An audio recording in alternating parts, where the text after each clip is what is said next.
going to start off. I'm a scientist. That's the reason they brought me in. So I need to tell you a bit of science.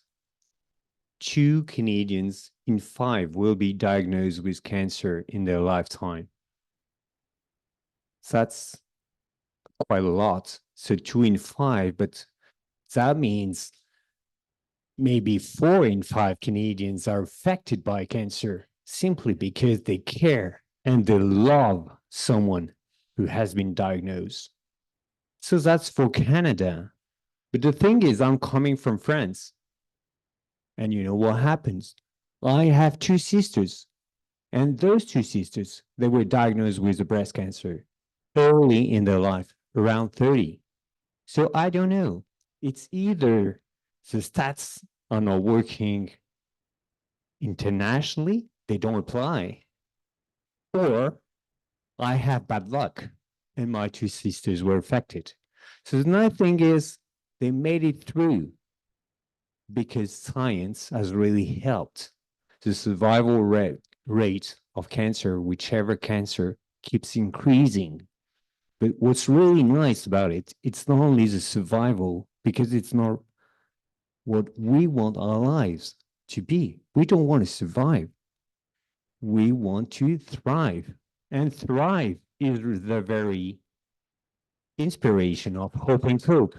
And I'm very glad to be surrounded today by beautiful people that do thrive and they're here to share with you their story, their stories. And I'm hoping that you're going to be inspired by their wonderful stories. So I have the pleasure to introduce Laura.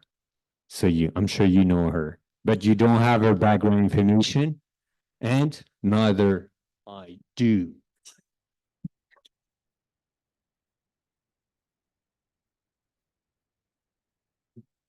And now I have her background information. Okay, so she's a proud 2nd-generation Italian Canadian born and raised in Montreal in Saint Leonard. She graduated in Concordia with a Bachelor of Arts in Journalism in 2007. Same year, she began a broadcasting career and reporter in newscaster on CJAD 800. I don't listen to that radio, so I don't know if I pronounce it right, but I did right? Cool, thank you. In 2011, she began working as a station morning news reporter, while at the same time, she was reporting for CTV Montreal on weekends. So prior to becoming part of the global news family, she worked at Breakfast Television Montreal as a reporter, host, and anchor. So this day, you can watch her every day morning on Global News Morning, where she's hosted the 3-hour news and the lifestyle program for almost a decade. And one key point of her career, she hosted me and managed me for about 5 minutes, which is in itself a challenge. On weekend mornings, you can also listen to Laura on the Beat 92.5 as host of the Weekend Breakfast. So when she's not at the news desk or behind the microphone, Laura is an active member of a community and a doting mother to her daughter, Ella and Gia. Thank you. Thank you, Laura, for accepting to be our host today.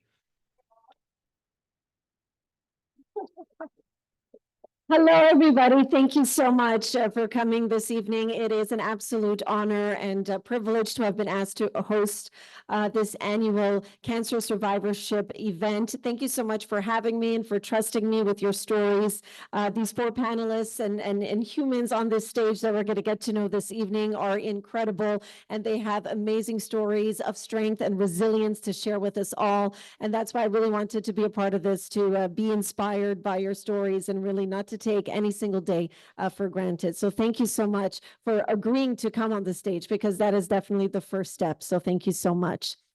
Okay, so welcome everybody here tonight, but I also have to say a special hello to everyone joining us on Zoom this evening. Hello, everybody on Zoom. Thanks to the STM strike, we did take a few extra measures this evening to make sure that everyone can be with us who wanted to be with us. So welcome to you all. I assure you it will be an evening of inspiration. So let's get started. Okay, so on the stage with me this evening, again, I have these four incredible people who are joining me and an adorable puppy as well, who's the best behaved dog I've ever met in my life. So I'm just going to say your name first and just wave hello so that we know who you are. So right here we have Laurie Galletti Greenspoon. She's a peer support volunteer. Welcome, Laurie. Then we have Michael Olishuk, who is a wellness center volunteer. Yes, we can clap, of course. Then we have Brigitte Cap. She's a palliative care volunteer. Bonjour, Brigitte. Merci. And last but not least, Robert Friesian. He is a radiation oncology volunteer. Thank you for being here. So how the evening will work, I will start by they've each presented us with a short biography so we can get to know them a little bit. So I will read the biographies in their words, and then we'll proceed to some questions. And of course, I'm sure many of you, after listening to them, will have your own questions, your own thoughts. Maybe you want to share your own stories. The microphone will be open to you afterwards, and to those people on Zoom as well, if they want to ask any questions or share their thoughts. So let's begin with Laurie. So Laurie says, I am 76 years old and I've been living with stage 4 metastatic breast cancer spread to the bones. It will be 22 years on June 9th, so we passed that anniversary. Since I was diagnosed and given 18 months to live.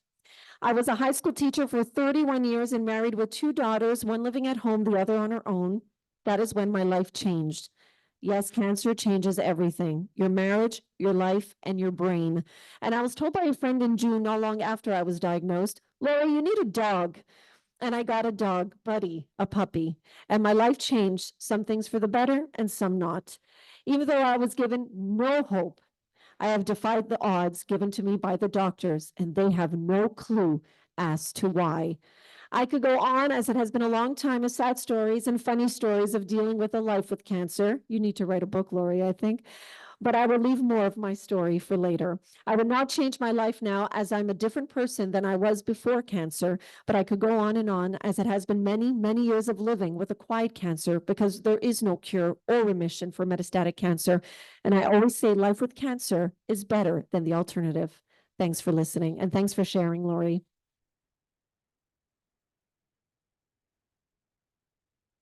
Michael.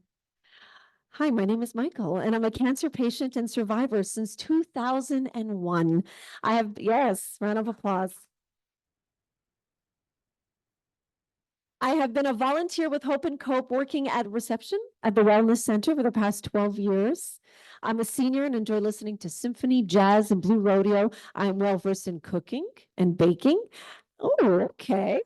As after being downsized in my job, I decided to enroll in a culinary school for 2 years. I do all my own cooking and baking. What did you bring for us tonight, Michael? I do not eat prepackaged foods. Everything is from scratch. Are you married? This guy's a catch.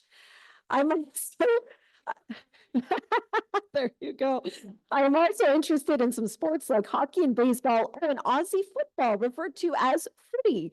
Despite of all my various cancer diagnoses, I consider myself to be very lucky with the best care I have received from the Jewish General Hospital, and content myself with now leading a quiet life, which includes my volunteer work at Hope and Cope.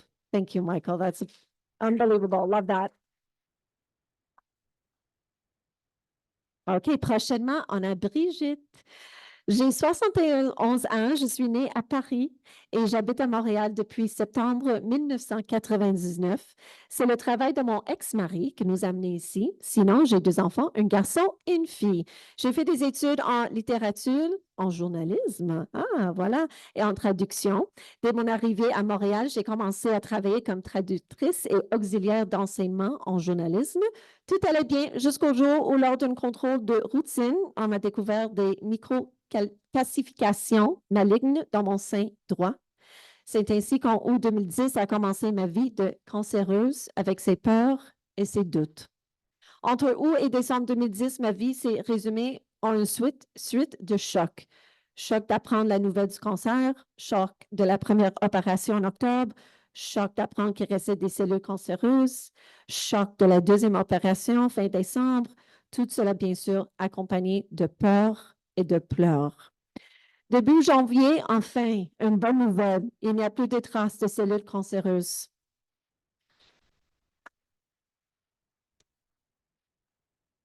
Seul traitement préconisé, 20 séances de radiothérapie. C'est à ce moment-là que ma vie a pris un virage à 180 degrés lorsque j'ai fait la connaissance des bénévoles de l'espoir. C'est la vie. Merci, Brigitte. And finally, we have Robert. I'm happy to be with you tonight. Robert, we're so happy to be with you. I've been a volunteer at the Jewish General Hospital for about 3 years now, having started in 2021. I'm a Hope and Cope volunteer working in the oncology department, specifically in the radiation unit and chemotherapy ward, and occasionally K7 Pavilion doing hospital visits. I started my volunteer journey back in my optimistic 20s when I wanted to change the world. My first volunteer position was a suicide prevention telephone counselor at Suicide Action Montreal. I also volunteered in the palliative care ward at the Royal Vic, visiting with patients. Next, I became a buddy at the Montreal AIDS Resource Committee, where I did phone, hospital, and home visits, and later became the program coordinator and the training facilitator of the Buddy Support Program. In my 30s in Vancouver, I volunteered at Friends for Life, a wellness center for cancer and AIDS care. In my 40s, I volunteered for the AIDS Committee of Toronto as a buddy support worker. Here I am now at the young age of 63, having survived stage 2 prostate cancer. What a surprise that was. I had a prostatectomy in 2018, followed by salvage radiation 1.5 years later due to a recurrence. This evening is called Surviving and Thriving. That's right. That is the theme for tonight. And I'd like to believe that I am thriving. I am cancer-free and enjoying the forced retirement that my cancer treatment provider made. Yes, we can give a round of applause. I was employed as a flight attendant at Air Canada for 35 years. I'm now a proud retiree. I live with my husband and we enjoy going on cruises, curling, tennis, movies, and our friends and family. Thank you. Beautiful. Thank you. I wonder if I can now take this microphone. Can I, Laurent? Okay. All right. So let's dive in here, guys. I got lots of questions. And people want to hear your stories a little deeper. Thank you for sharing that. So I'll ask you all a few of the same questions. So I guess I'll start on right over here with Laurie, who I love, by the way. You're so energetic and full of life. I clicked with Laurie in the first 5 seconds. So Laurie, say it louder. That's because we're both Italian. That's right. I didn't want to say. Okay. So Laurie, can you tell all of us what has helped you the most in your cancer journey? I mean, this has been a very, very long journey that you still live with today. So what has gotten you through it? After much consideration about what has got me through it, my head. I'm a very... You all hear her, okay? Maybe hold the mic, okay? We'll pass on the mic, okay? I have a very loud voice. What? Turn it on. Is it on? There we go. There you go. Thank you. Can you hear me? Can you hear me? No? There, now. Now? Yes. So I say the thing that's got me through my journey, I've come to realize after 22 years, is my head. I recently went to a doctor in the pain clinic at the Montreal General Hospital, Dr. Khalib, and he asked me a question that in 22 years, no doctor had ever asked me. What is my mood? And I said, my mood? I didn't really understand him at the beginning. He says, yes, what kind of a person? I said, I'm a very happy person. I wake up every day happy. I've even been criticized for being too happy. And we won't go there, but, and I've never in a million, I was given no hope at all. And we'll go through, that's another question that we asked. Yeah. But I never believed what the doctors told me. And the only hope I ever got, and I'm trying to think, I wrote some notes down. The only hope I ever got was from a doctor that I had in Boston, because again, they told me, see ya. I had a bone scan. I was diagnosed in June, and I was actually stage 0 at the beginning. But then when they did a bone scan in August, I, quote, lit up like a Christmas tree. I had tumors from my neck to my sacrum. And they basically said, see ya, wouldn't want to be ya. And I found my ex had found me a doctor in Boston. And the only hope he ever gave me, and again, I probably am going to repeat myself with this, was it's extremely rare for the cancer to stay in your bones. And I took that as hope because nobody here ever told me anything good. So my head has helped me because I'm a happy person. I go to the hospital and my name, they've given me, the nurses. Actually, Marlene is one of the oncology nurses. My name is Miss Positivity. Yeah. And I decided if I have to do, I told myself 22 years ago, if I have to do this shit for the rest of my life, because I knew metastatic, there's no cure, I will put on a smile and I will bring something. The beginning, I used to bring flowers or plants, but then I said, the nurses don't have time to water the plants, so they would all die. So then I bring food.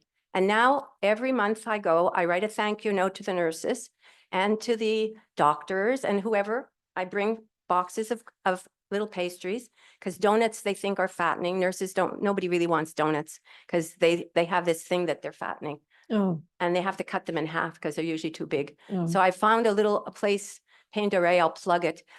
They make me little mini pastries. So So they feel less guilty about it. yeah, they feel less guilty. And they wait for me for breakfast. Oh. They wait for breakfast.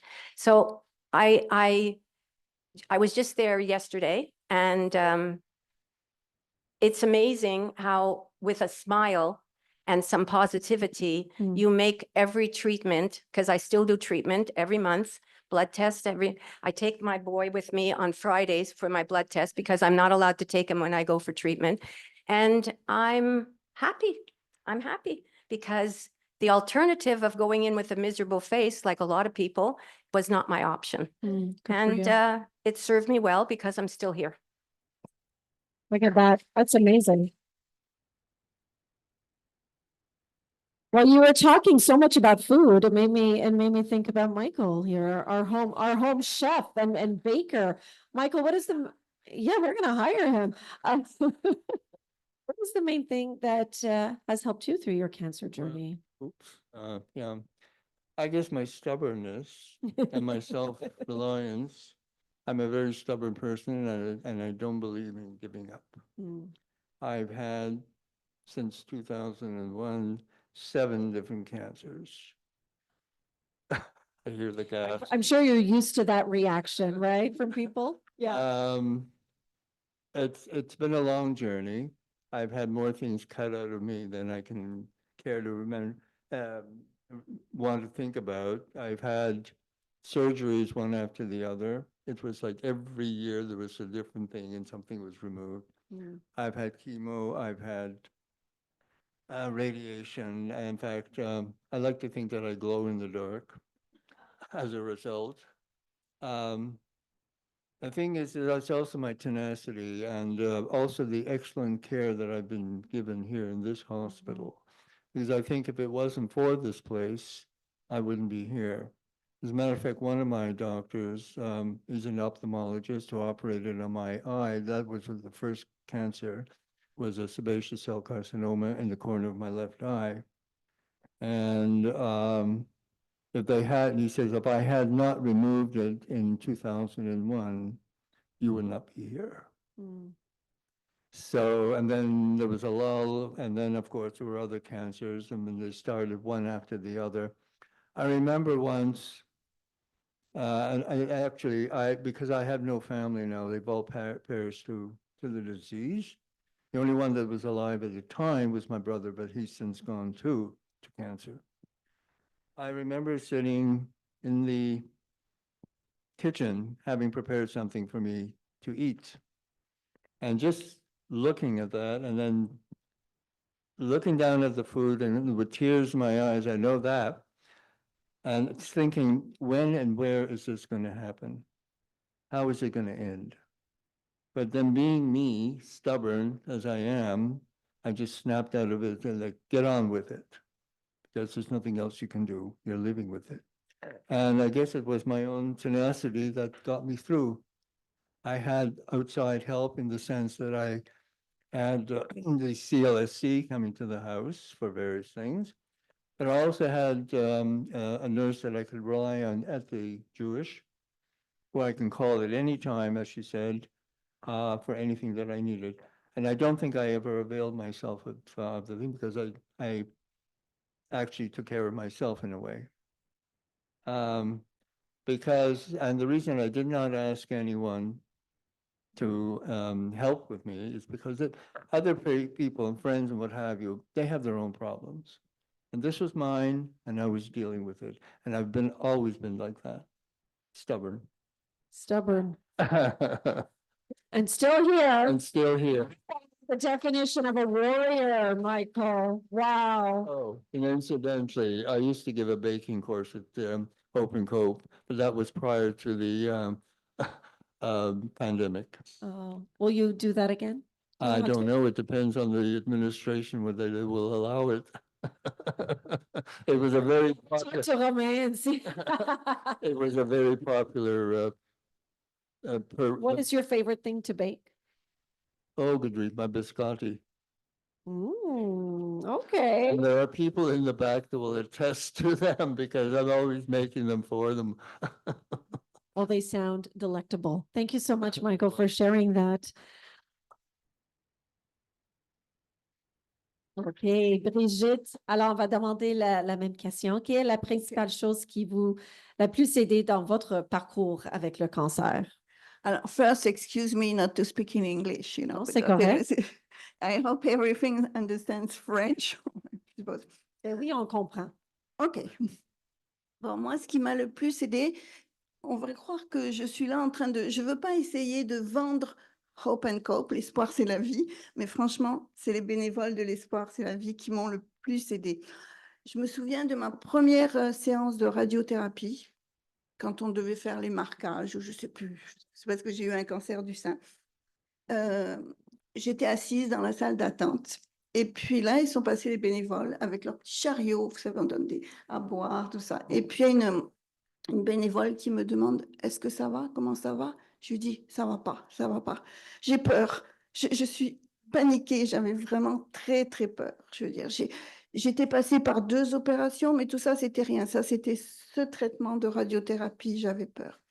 Et là, cette bénévole, excusez-moi, j'ai oublié son nom. Je sais qu'elle n'est plus là, mais elle s'est assise à côté de moi. Et puis, elle m'a expliqué. Elle m'a dit, bah, tu sais, moi aussi, j'ai eu un cancer du sein. Moi aussi, je suis passée par là.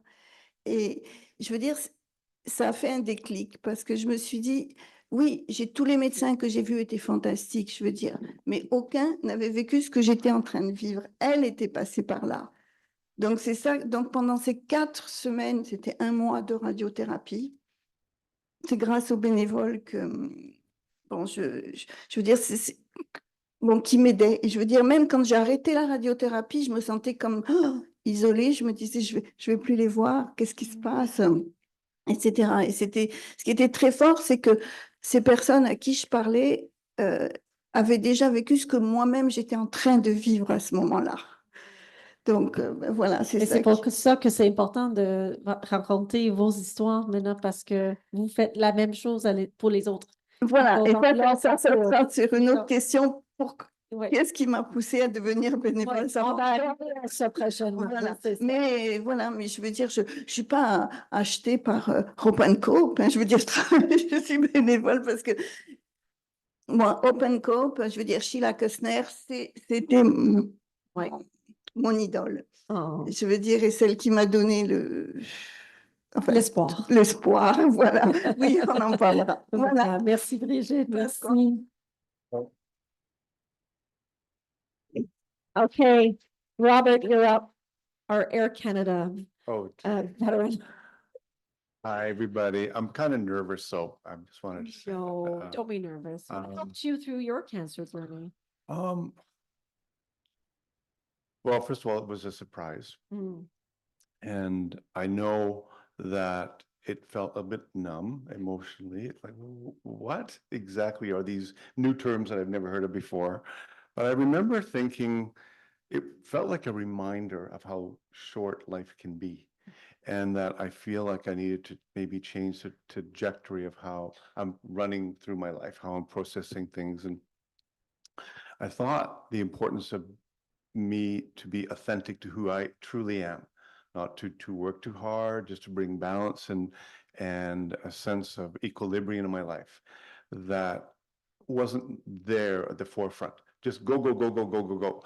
And that made me question that, because you can get a lot of things done if you go, go, go, go, go, but it's maybe not important or not. It made me think that being that tired that often wasn't maybe the point of life. So that sense that gave me the inspiration to change, and the impetus to really to decide to be happy. Actually, it made me think the importance of being kind, because I had to be kind to myself and to be gentle with myself and to listen to myself. And that's really the core. And by being gentle with myself, it was easy to be kinder to other people, kinder and more gentle and more accepting, more relaxed, just go with the flow. And that was a significant change for me. It was that wake-up call. It was that wake-up call. Yeah. And it was a great wake-up call. I am so happy. Good. Very happy right now. Good. We're happy for you. Okay, we're gonna move back here to Laurie and get more into your role at Hope and Cope, being a volunteer. What made you want to become a volunteer?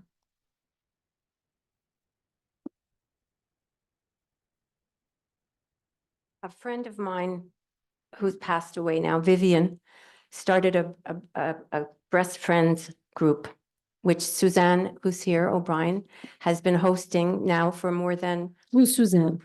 raise your hand, Oh. Suzanne. Suzanne was our savior. And because Vivian went to regular support groups for breast cancer and people get remission, they get cured. With metastatic, it never happens. And usually the cancer spreads into different organs of the body and people die. So Vivian wasn't happy with this, so she convinced Suzanne to start a breast friends group. And I suppose because I went, and I've always believed that when you have cancer to the bones, it's extremely painful. And I've always believed that pain is very debilitating. And I used to preach in the class all the time when we had our groups. I said, take a drug if it's got to help get rid of the pain. But a lot of people were afraid of it. But Suzanne was always there, and she still is. And I have to give credit to her and to Breast Friends, to Hope and Cope and Breast Friends, that she really did help me. So because I was, the hospital, after 22 years, is a second home to me. I didn't really want to be more in the hospital. So I became a peer mentor, where one of the, Hinda Goodman, who was here and works for Hope and Cope, would call me with different people to phone, because they would be like me, metastatic, and they would lose hope. And just recently, I went to a support group that Suzanne officiated 2 weeks ago. And one of the girls in the class, in the group, said to me, you changed my life. And I didn't remember calling her because, again, it's a call, it's not in person. And she says, you told me that cancer is not a death sentence. And she says, and I ended up waking up and thinking, I'm going to live. And it made me very happy that I could do, just with a phone call, you can do that. Absolutely. And so that's Sometimes you don't realize the No, impact that you sometimes have. don't. And sometimes it's Yeah. just one little word of positivity Mhm. or telling people, look, and they hear my story, that I was given no hope at all, and Yeah. I'm still here. And a lot of it is your headspace and Yeah. how you deal with it. I love that. And so I thank Suzanne and Hope and Cope every day, because it's been a part of my life. Yeah. Mrs. Positivity sharing her positivity. I love that. That's a big gift. Okay. And our tenacious Michael. What motivated you to become a volunteer with Hope and Cope? Right off the bat, to give something back. Mm, The care that I got in this hospital was exponential. It was incredible. So one day when I was waiting to be called in for one of my radiation treatments, I saw this individual walking around and pushing a wagon and serving juices and what have you. And I sort of thought to myself, well, I can do that. So I really didn't know where to go so I went up on the 7th floor, and the receptionist, I said, I'd like to volunteer for Hope and Co. And she said, well, fill out this application form. And so I did, and I gave back to her and I said, well, if they call me, or not. At least I tried. And within a short period of time, I got a phone call to come in for an interview. And I guess the rest is history, because I've been there now, well, almost 15 years. wow. It's That's going to be amazing. almost 15 years. I can't believe it. The first person you see when you walk into the door, because And the last. he screens us. And the last. But as I said, when I'm at Hope and Cope in the front, and I also feel that Hope and Cope actually chose me. Why? Because of all the cancers that I've gone through. I didn't elaborate before, but I mean, as I said, I've gone through 7. And I can talk to the patients on their level. Some of them come in and they've just been diagnosed. And they're basically not bouncing off the walls, really, because they're so scared. They've just been diagnosed. And I'll talk to them and I tell them that, look, cancer it's not an instant death sentence. Just like Laurie said, right? Exactly. And if of course, if it's so expanded, if it's so gone to stage 4 and beyond, well, you've waited too long. But it is not an instant death sentence, and I can speak to these people, and then they look at me sometimes, well, what do you know? You don't have anything. And at that time, at one time I was putting 4 fingers out. No, I put 7. Oh, who knows? I'm running out of hands, yes. And I like to say that a cat has 9 lives and I still have 2 more to go. Oh, Because some of my cancers were like one after the other, believe it or not.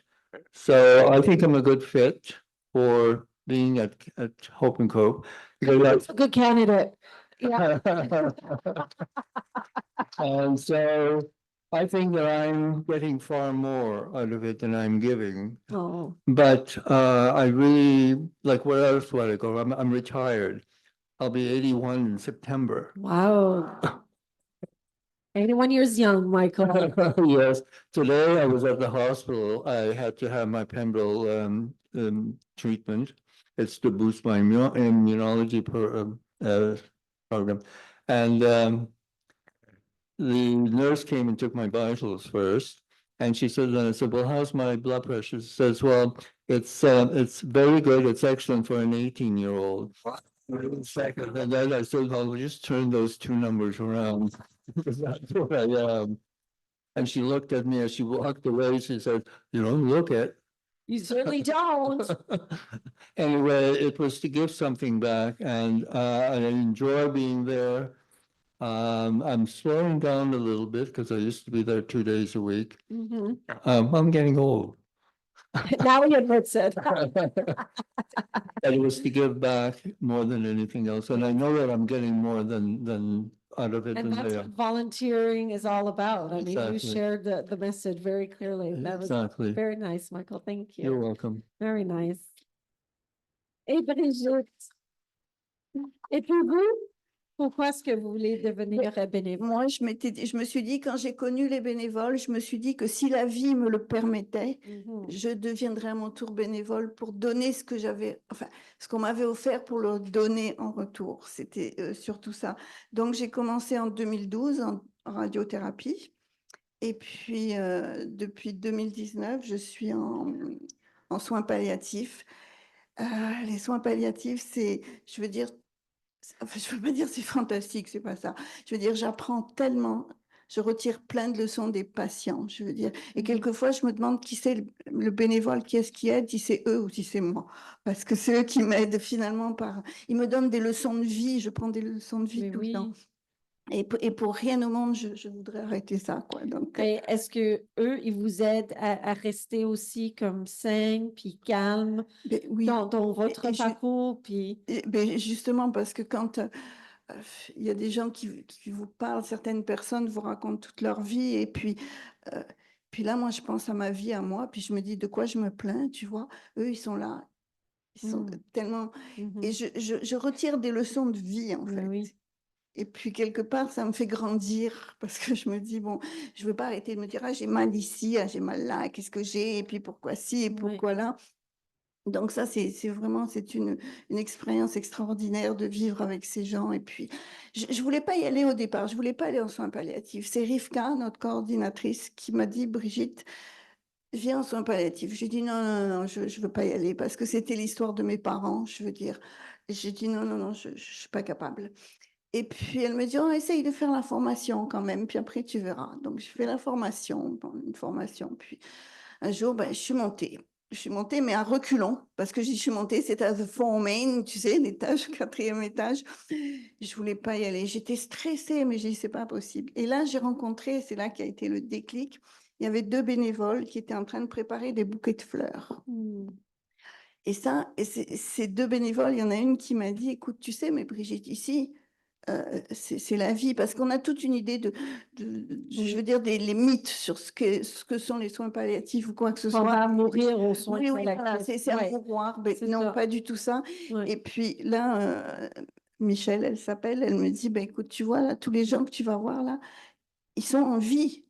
Et là, on va parler que de vie. Et puis j'ai dit, mais oui, c'est vrai, c'est ça. Donc, je vous dis pas que c'est pas bien tous les jours parce que on s'attache à certaines personnes et puis J'imagine. qui vont disparaître. Et Ouais. puis, mais je veux dire, bon, c'est une leçon de vie que je retire. Et puis vraiment, Certainement. je remercie même tous les patients et Ouais. tous ces gens qui nous entourent. And you're all giving us a lesson. Vous donnez à tous nous une leçon ce soir, je pense. So thank you. Ouais, je sais pas, mais tu sais, des fois, c'est difficile parce que moi, je rentrais souvent à la maison en pleurs parce qu'on essaye de dire, bon, non, Ouais. ça va pas, mais voilà. Bon, je suis trop bavarde. Non. On va plus je vais pleurer. Merci, Brigitte. Merci de partager ça avec nous. Merci. So you're in radiation oncology, Robert. That's where you volunteer. Yes, actually, it's Brigitte who's trained me, actually. So we Oh. cry together sometimes. It's That's okay. okay. We all need a good cry sometimes. To be honest, after leaving Air Canada, I became a volunteer. As soon as I saw the coffee and tea cart, I knew I was going to be the right fit for me. Cookies. No, it really is an intimate moment because you're not a doctor or a therapist or a technician or a nurse or anything. You're another cancer survivor talking with a person going through the treatments surviving cancer. So there's a real intimacy and purpose about that makes me feel really validated, and it makes me feel of service to somebody who's going through something which frightened me initially at the time I first went through it, and I know how it felt for me, and I thought I want to be kind and gentle and hear what they have to say and hopefully help by just saying it's going to be okay. Yeah, you're going to thrive. It's look at me actually, and it does get better. So yeah, just knowing that, and I can't count how many times people have said, "You're an angel," or "I'm so happy you're here." It just like with their hand shaking with fear that you hold their hand and you say, "It's okay, it's okay, my pleasure," and you can give them a cookie and then maybe tell a little bit of a joke, and you just think that it makes you feel so fulfilled. To do that, to touch somebody's heart. Michael was saying that you get more than You do. what you give. 100%. Yeah, So, beautiful. so I get more Yeah, that, exactly. you know, I come home and my partner, Tom, he's just like, well, you're in a good mood. It's like, I had a wonderful day. I had a wonderful day because you really made a difference in someone's life. And that makes a difference in your life, Of course. you know? course. So thank you. Yeah, Yeah. it's good. Yeah. Beautiful. Thank you. I didn't cry today. We still got time if you want to shed a few tears. Okay, well, let's get into the word hope, right? Hope, that's what it's all about. It's a simple word, but it's a loaded word at the same time. What does hope mean to you, Laurie? Well,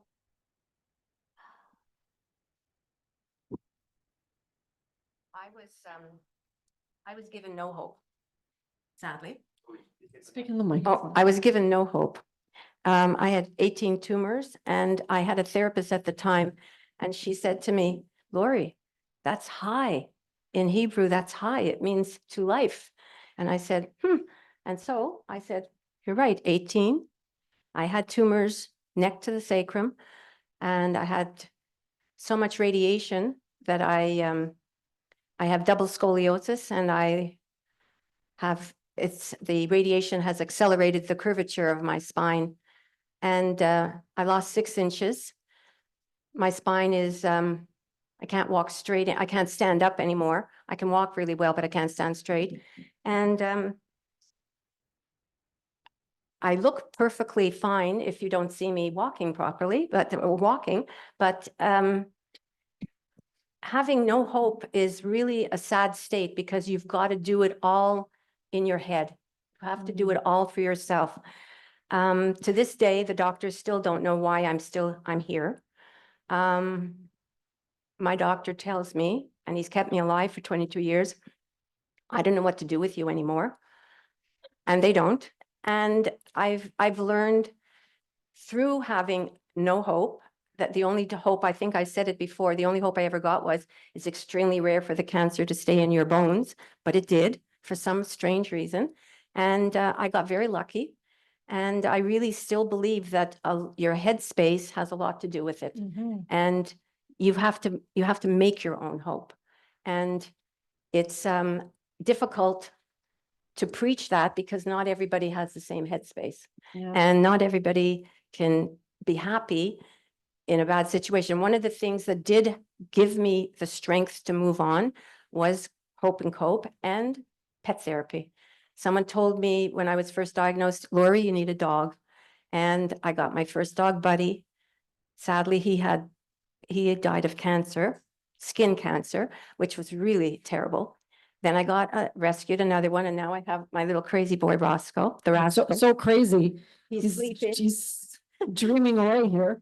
And I bring him, I suppose I bring him to the hospital every Friday when I go for my blood test once a month. And I bring him, and he's been in the stroller since he's 4 months old. That's why he's so well behaved. And he knows he's very happy there. And it's amazing. I bring him because for 5 or 10 minutes, he makes people smile. And they forget maybe why they're in the oncology ward. I always tell people in the elevator when I'm going up, you're going to the floor where no one wants to go. And they know the 7th and 8th floor in Pavilion E, we don't want to go there, but that's where we are. So Roscoe has helped me. And one of the things I said in Thriving, I laugh every day. And that gives you hope to keep going. And because this dog is he's a rascal. He does not listen. And I always say I had to wait till I'm 70 to get a dog that I can't train. And He just woke up as you said that. yeah. No, but when you have something to look forward to, and again, your children, you don't want to burden your children with all your issues and your problems. And sadly, I have 2 of my dog walkers here, Menarush and Annarelle. I was picked up in the park by Annarelle. She biked up to me and said, do you need a dog walker? And handed me her card. And at that point, I was walking with a cane. And now I've progressed to a rollator. And that's another thing. It gave that even though your head has to wrap around the fact that you have a walker or a rollator, which is 3 wheels, it's a challenge to get over that in your head. And you have to have some hope that it's going to make life better. And for me, it did. But now my dog walkers, they come regularly. We become friends. And it's, I can't walk like I used to, sadly. But I still have a dog and he still makes me laugh every day. And that's giving you hope. And you're here And I'm here. and you're exactly. smiling. And that's what most people, I met someone recently and she says, oh my God, how are you? I said, I'm still here. Yeah. And that's usually my answer. I'm Yeah. still here. Yeah. Well, your positivity is contagious. Well, that's It what really I'm is. told. Okay.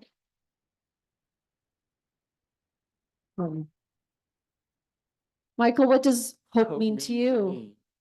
Well, right off the bat for myself, that I'll have another couple of years to go. But more importantly, I hope that this will be in my lifetime, that a cure can be made to eradicate cancer for good. And just wipe it off the face of the earth.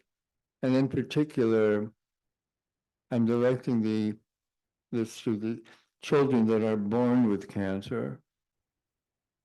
Why? And this is extremely important because they are the future. Like, I'm not going to talk about myself. I'm coming towards the end of my life. We're in the past. We're at the end. But these kids are born, or a couple of years later, they develop the disease, and you sort of wonder, why are they getting it? So I'd like to see in my lifetime that a cure will be made to eradicate this. I know there have been many, many strides in cancer research. Absolutely. As even 5 years ago, they weren't doing things like, they're doing things like you wouldn't believe. That's why I guess I'm still here, because I've had the best of the best in this institution. But my best thing is I'd like to see it eradicated, especially for children. Yeah. They are the future, because without that, well, we don't have very much. Well said, Michael. Well said.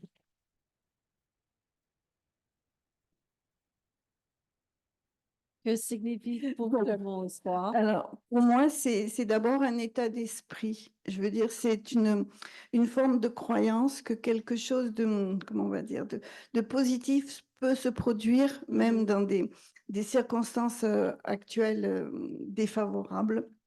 Donc, et puis, il y a un proverbe qui dit, tant qu'il y a de la vie, il y a de l'espoir. Yes. Et c'est ce en quoi je veux croire.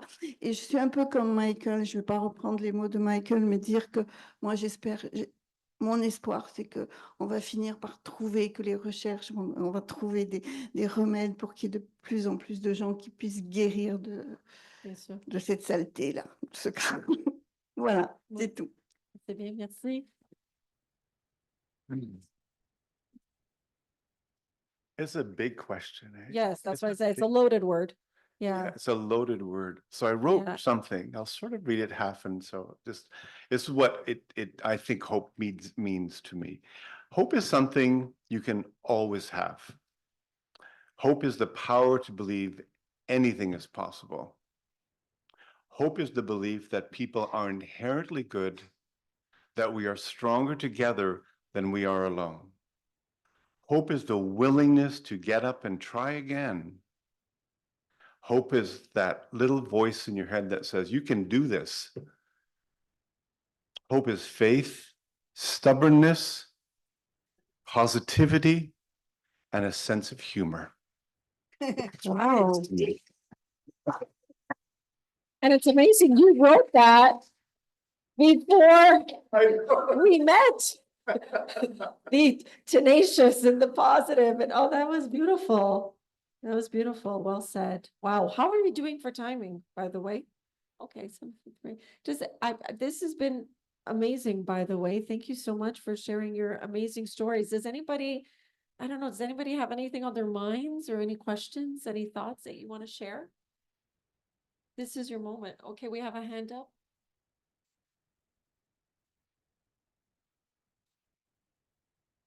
We all need a copy of what he just said. Yes. That was beautiful. That was beautiful. You put like the ribbon on it with that. Really? Yeah, you tied it all together. Absolutely. You really did. Yeah. And it's for everything, not even cancer. Everything, everything in life. Absolutely. So we have a Okay, question we- on Zoom? Okay. Oh, yeah, okay, Oh. thanks, I'm unmuted. Anyway, thanks for such an inspiring evening. I, I, I wasn't, can you hear me? We can hear you. Oh, I wasn't aware that Hope and Cope had this volunteer program. And it was, as a result of this evening, I'm going to inquire to become a volunteer. Just to make a long story short, I am, I've had multiple myeloma, an incurable blood cancer. 21 years ago, they gave me 3 years to live, and I'm back in remission. And the Laurie, by the way, Laurie and I are good friends. We live in the same building. We've had millions of discussions, and she never even mentioned the fact that. So I'm going to speak to Laurie about maybe becoming a volunteer at Hope and Cope, because it's right up my alley. I mean, my whole mission in life Tell us. is to help other. Hi, Well, this parks beside me in my parking lot. I, know. yeah, That's fine. we have had many discussions, but as a result of this evening, I am going to speak to Laurie about becoming a volunteer, because my whole mission in life is to help others, and I wasn't that. aware of this program. So That's amazing, Ellis. You see, you've inspired, I mean, one person to say, I'm gonna become a volunteer. I mean, and if you can inspire one, you've done, you've done your job. If you help one person, you've done a good job. Thank you, Ellis. Thank you so much.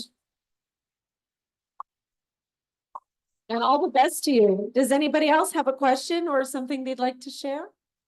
Okay, in the back? Hi, my name is Sasha. I'm a breast cancer survivor. I'm also an ex-healthcare practitioner. 14 years of seeing every level, every type of disease, condition, ailment.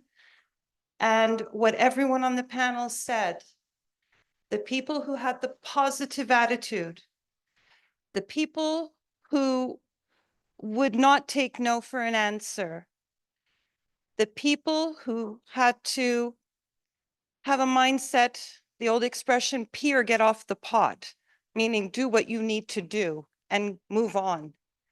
Those were the people, time and time again, I saw that they fared well. Not everyone was a success story, but they all had a better quality of life for whatever length that life was.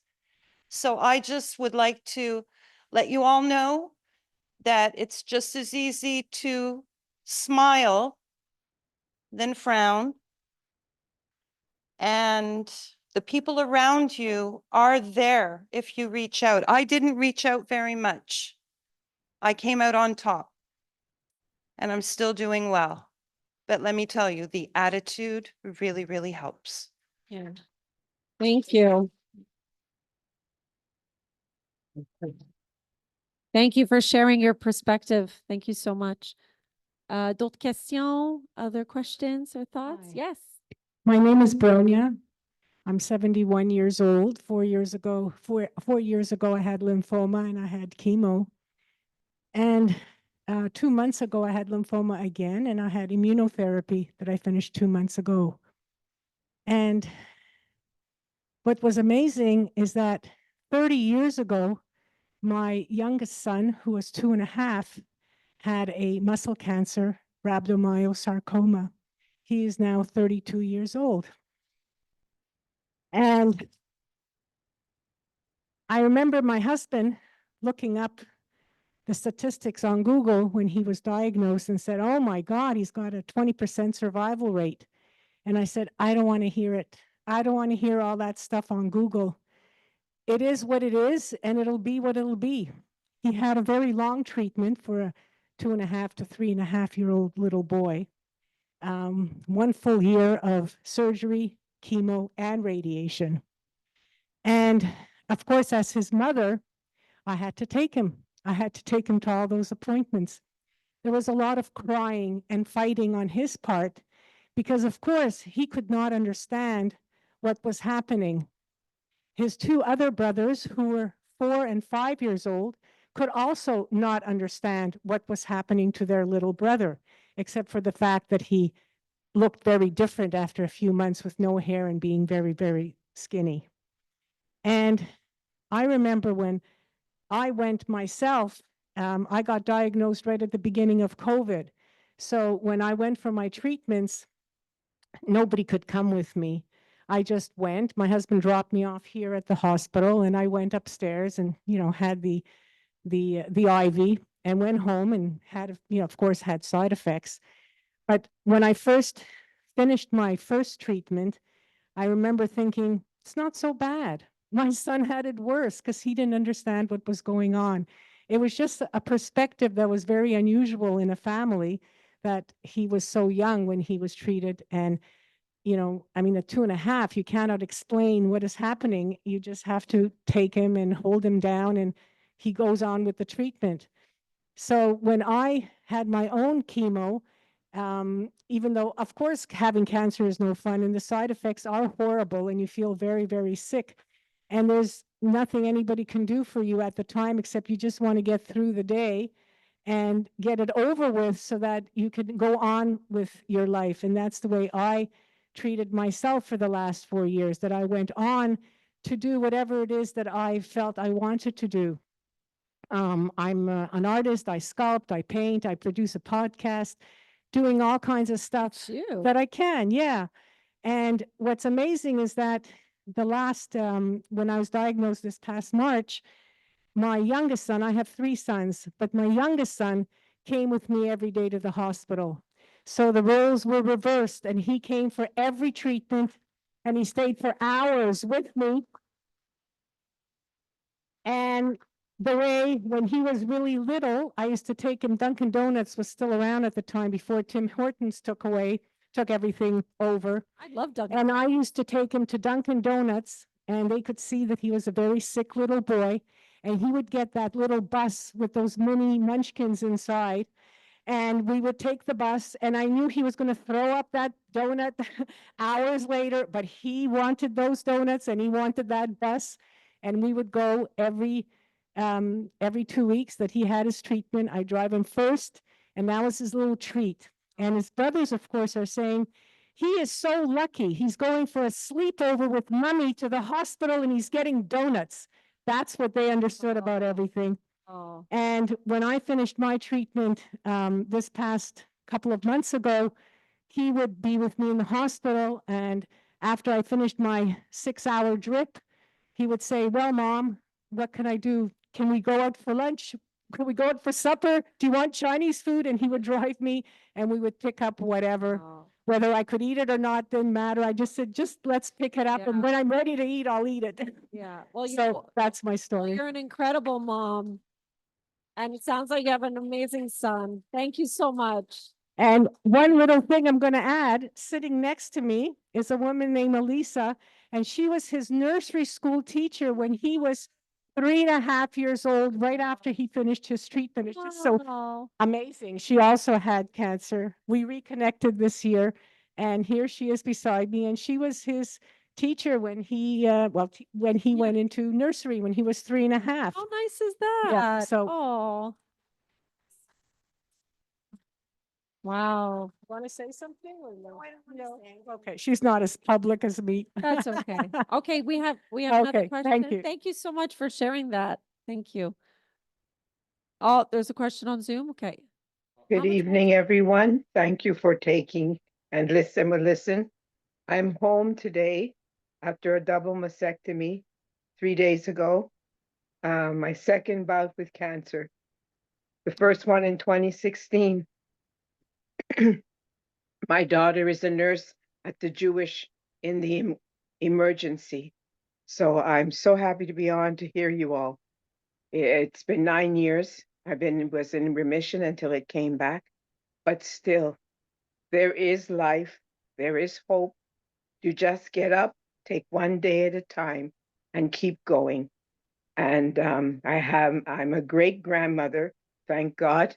And she's my heart, my little great grand. And my grandchildren, my husband has been taking care of me. And listening to all your stories has really touched my heart. And I know that I can survive this one as well. Take heart, my fellow survivors. We are all Pink Panther warriors. We fight. Oh, God bless We're you. warriors. Thank you so much. We're warriors. And you know, warriors, Oh. they have a legion of people behind them when they go to war. And that's what we do. Thank you all. Good night. Thank you, Gail. Okay, we're gonna, one more? Okay, got one more. I'm gonna just make sure it works. All right, it works. Hi, my name is Lil. I'm a survivor as well. I was diagnosed with non-Hodgkin lymphoma when I was 21. And I've been in remission for a little over a year now, so things are looking good. Yay. And I really wanted to take just a second to thank everybody for being here, for supporting all the other survivors. I don't think you know how much it means to us to have someone close, to have someone there when everything's going bad, when we feel like the world's collapsing. Everyone who's at Hope and Cope, Michael, who's right there, big thanks. Nancy, who I believe is on the Zoom call, Marcel, who's right behind me. And I want to make a special mention to my mom, who's here. I did over 600 hours of chemo, and she was there for all of them. And she's the most special mom I could ever ask for. So I really want to thank her for that. Oh, that's so nice. Thank you. Wow. And I think that's going to, we conclude it there. I'm looking at Roseanne in the back. Okay, well, we're going to conclude it there. Thank you so much, all of you, for sharing your amazing stories. Oh, you had a question? Oui, tu peux. Oui, allez-y. Allô? Oui, bonsoir, monsieur, dame, parce que depuis j'étais là, mais je ne comprends pas beaucoup parce que je ne parle pas français, mais ça ne me dérange pas parce que je veux voir tous les gens sont heureux, pleins d'espoir. Je suis content, même je ne comprends rien du tout. Et puis, j'ai connu mon cancer, ça fait 1 an, et puis je suis toujours en traitement. Et puis, comme j'ai toujours l'espoir, parce que si on vit sans espoir, c'est une vie sans action, sans rien du tout, il n'y a pas de destinée. D'après moi, l'espoir, c'est un signe de vie. Et puis, des fois, dans le parcours de vie, il faut connaître des parcours très difficiles pour savoir qu'on a l'espoir que les gens ont. Depuis longtemps, je ne sais pas que les gens ont beaucoup m'aimé comme ça, si je ne connais pas le cancer. Depuis le parcours difficile, je vois que tout le monde m'aime, mon mari, mes enfants, mes petits-enfants, et puis les voisins, tous les gens que je connais. Si je n'ai pas ce parcours difficile, je ne connais pas que l'amour est là. L'amour ne peut pas voir si on n'est pas dans les difficultés. C'est pourquoi je dis que tout le monde ici, je vous aime beaucoup, même je ne vous connais pas. Parce que quand je vis à l'hôpital, les infirmières, tout le monde ne me connaissait pas. On me soigne comme si un membre de la famille. Je vous appartiens et puis je m'appartiens à la famille, une grande famille. C'est la première fois que j'étais là. Je ne comprends rien de tout ce que vous avez parlé, mais je comprends ce que votre cœur parle. Oh, voilà. Merci. Et moi, j'ai essayé de me comprendre comme mon cœur veux parler aujourd'hui. Et on vous aime aussi. Je vous Merci aime. beaucoup. On vous aime aussi. Il faut avoir tout l'espoir parce que l'espoir que nous rend la vie plus heureux, plus positif. Et puis, toute maladie peut guérir avec la positive, C'est avec ça. l'espoir. Merci beaucoup. Merci. Je vous aime beaucoup. Merci. Mm.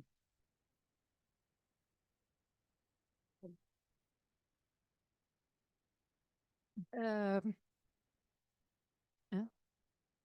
Okay, you have the last word. Okay. Okay, we're going to. No, I just wanted to say that my heart is full. My heart is full. It really is. Thank you so much. Like Robert said, we all need to stop and smell the roses and appreciate every moment. And that is really the big lesson that I take away tonight. So thank you. Thank you so much, everyone.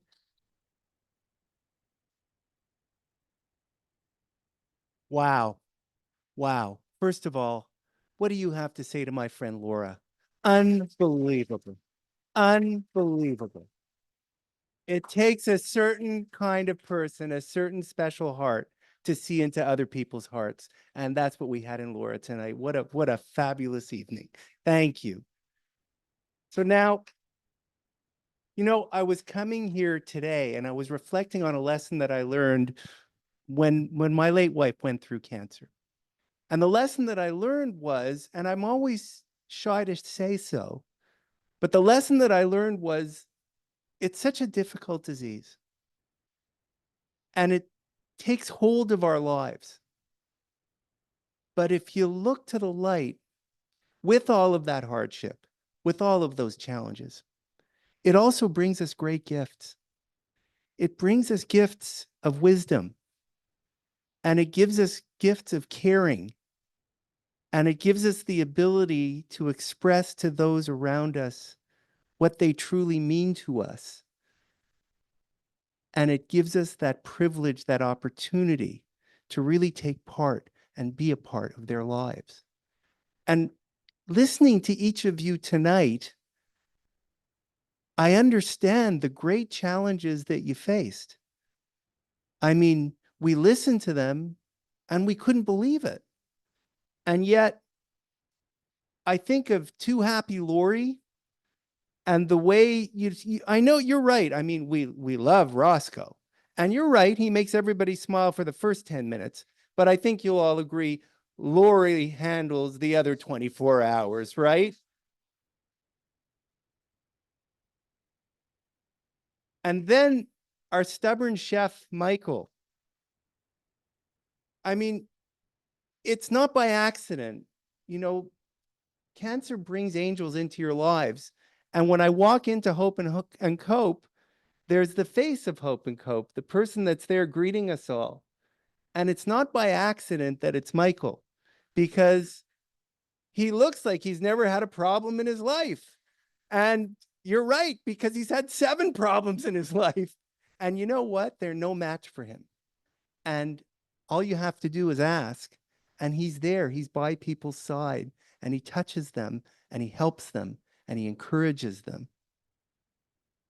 Et Brigitte qui est incroyable, parce que toutes les leçons que vous avez déjà reçues, vous êtes aujourd'hui capable à partager. Et à cause de votre étude, vous avez devenu un champion pour tous les vies que vous touchez. So thank you. Thank you. And then Robert, the CEO of Hallmark. We're listening to Robert, and Romain is looking at me and saying, how do we frame that? But what did Robert talk about? He talked about our 4 panelists. And he talked about each and every one of you, because there's a theme that goes through this evening besides donuts. There's a theme that goes through this evening, and it's a theme of faith. And it is this theme of positivity. And it is this theme of stubbornness. And it is this theme of a sense of humor. But most of all, it's a theme of belonging.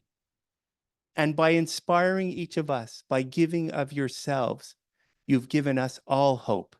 And the lesson that we've all learned here together is that with hope, everything is possible. And our pledge to you is that we will always join together to find the light and find the hope. And for that, I thank you all.